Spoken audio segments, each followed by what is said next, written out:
ಕನ್ನಡ ನಾಡು, ಇದು ಕನ್ನಡಿಗರ ನಾಡಿಮಿಡಿತ. ಘಟನೆ ಆದಮೇಲೆ 5 ದಿವಸಗಳ ನಂತರ ಇವತ್ತು ಪೊಲೀಸರು ಇಲ್ಲಿಗೆ ಬಾಂಬ್ ಸ್ಕ್ವಾಡ್ನ ತಗೊಂಡು ಬಂದಿದ್ದಾರೆ ಅಂತಂದ್ರೆ ನೀವು ಅರ್ಥ ಮಾಡ್ಕೊಳ್ಳಿ ತನಿಖೆ ಎಷ್ಟು ನಿಧಾನಗತಿಯಲ್ಲಿ ನಡೀತಾ ಇದೆ ಮತ್ತು ಪೊಲೀಸರ ಮಾನಸಿಕ ಸ್ಥೈರ್ಯ ಧೈರ್ಯ ಕುಗ್ಗಿಸುವಂತ ರೀತಿಯಲ್ಲಿ ರಾಜ್ಯದ ಉಪಮುಖ್ಯಮಂತ್ರಿಗಳು ಈ ಕ್ರಿಮಿನಲ್ ಶಾಸಕರಾದ ಭರತ್ ರೆಡ್ಡಿ ಅವ್ರ ಬೆನ್ನ ಹಿಂದೆ ನಾವು ಇದೀವಿ ಅಂತೇಳಿ ಅವ್ರು ಹೇಳಿದ ತಕ್ಷಣ ಪೊಲೀಸರು ಇನ್ಯಾವ ತನಿಖೆ ಮಾಡ್ತಾರೆ? ಹೇಗೆ ನಾವು ನಂಬೋದು ಇವ್ರನ್ನ? ಹಾಗಾಗಿ ಈ ರಾಜ್ಯದ ಉಪಮುಖ್ಯಮಂತ್ರಿಗಳೇ ಈ ರೀತಿ ಅಂತ ಹೇಳಿಕೆ ಕೊಟ್ಟಾಗ ಮುಖ್ಯಮಂತ್ರಿ ಆಗ್ಬೇಕಂತ ಕನಸ್ಕೊಂಡಿರೋ ಒಬ್ಬ ವ್ಯಕ್ತಿ ಕ್ರಿಮಿನಲ್ಸ್ಗಳನ್ನ ಸಪೋರ್ಟ್ ಮಾಡ್ತಾನೆ, ಪೊಲೀಸರ ಒಂದು ಧೈರ್ಯ ಕುಗ್ಗಿಸ್ತಾನೆ.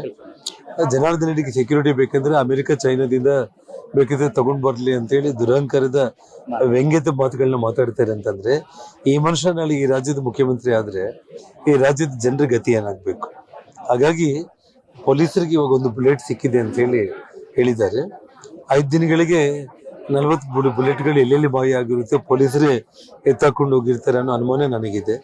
ಸೊ ಹೆಂಗೋ ಅದೃಷ್ಟಕ್ಕೆ ನನ್ನ ಕೈಯಲ್ಲಿ ಸಿಕ್ಕಿರುವಂತ 3 ಬುಲೆಟ್ಗಳನ್ನ ನಾನು ನಿನ್ನೆ ಪೊಲೀಸರ ಒಂದು ಪಂಚನಾಮೆಯಲ್ಲಿ ವಿಡಿಯೋಗ್ರಫಿ ಮೂಲಕ ಕೊಟ್ಟಿದ್ದೀನಿ. ನಾನು ಇವತ್ತು ಅವ್ರ ಕೈಲಿ ಒಂದು ಬುಲೆಟ್ ಸಿಕ್ಕಿದೆ.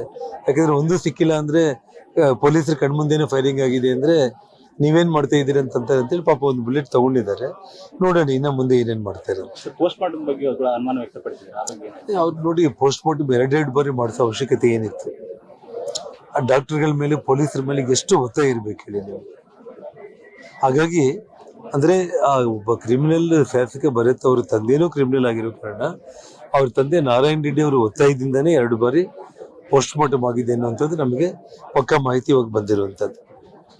ಅಂದ್ರೆ ಅವರು ಕ್ರಿಮಿನಲ್ಸ್ ಆಗಿರೋ ಕಾರಣ ಅವ್ರು ಪ್ರೈವೇಟ್ ಗನ್ಮೆನ್ಗಳನ್ನ ಇಟ್ಕೊಂಡಿದ್ದಾರೆ, ನಮ್ಗೆ ಯಾರಿಗೂ ಇಲ್ಲ. ಏನೋ ಒಂದು ಪ್ಲಾನ್ ಮಾಡ್ಬೇಕಂತ ಹೋಗಿರ್ತಾರೆ.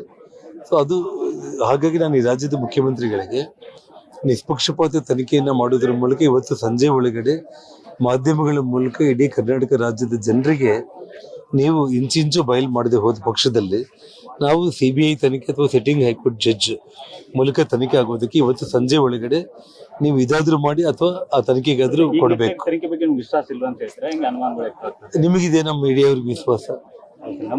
ಅಲ್ಲಲ್ಲ, ನನ್ನ ಅಭಿಪ್ರಾಯ ಇಲ್ಲ, ನೀವ್ ಹೇಳಿ.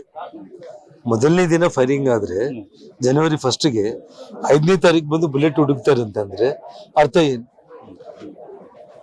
ಇದರಲ್ಲಿ DK ಶಿವಕುಮಾರ್ ಅವರು ಇದೆಲ್ಲದಕ್ಕೂ ಕೂಡ ನಾಳೆ ಈ ತನಿಖೆ ವಿಫಲ ಆಗೋದಕ್ಕೆ ಪೊಲೀಸರ ಒಂದು ನೈತಿಕತೆ ಕುಗ್ಗಿಸುವಂತ ರೀತಿಯಲ್ಲಿ ಅವ್ರನ್ನ ಹೆದರಿಸಿ ಬೆದರಿಸ್ತಾ ಇದ್ದಾರೆ. ಇವತ್ತು ಅವರು ಭರತ್ ಬೆನ್ನಿಗೆ ನಾನು ನಿಂತಿದ್ದೀನಿ ಅಂತ ಹೇಳಿಕೆ ಮೂಲಕ ನನ್ನ ಬಗ್ಗೆ ದುರಹಂಕಾರದ ಮಾತುಗಳು ಮಾತಾಡಿರೋ ಮೂಲಕ ಈ ರಾಜ್ಯದ ಸಾಮಾನ್ಯ ಜನರು ಕೂಡ ಭದ್ರತೆ ಇಲ್ಲ ಅನ್ನೋಂತ ಮೆಸೇಜ್ ಅವ್ರು ಕೊಡ್ತಾ ಇದ್ದಾರೆ. ಈ ರಾಜ್ಯದ ಮುಖ್ಯಮಂತ್ರಿ ಆಗ್ಬೇಕಂತ ಕನಸು ಕಂಡಿರುವಂತ ಒಬ್ಬ ವ್ಯಕ್ತಿ ಕಾನೂನು ಬಗ್ಗೆ ಅಗೌರವವಾಗಿ ಹಗುರವಾಗಿ ದುರಹಂಕಾರದ ಮಾತುಗಳೇನು ಮಾತಾಡಿದಾರಲ್ಲ ಅವ್ರ ಬಗ್ಗೆ ಈ ರಾಜ್ಯದ ಜನರು ಕೂಡ ಯೋಚನೆ ಮಾಡ್ತಾರೆ.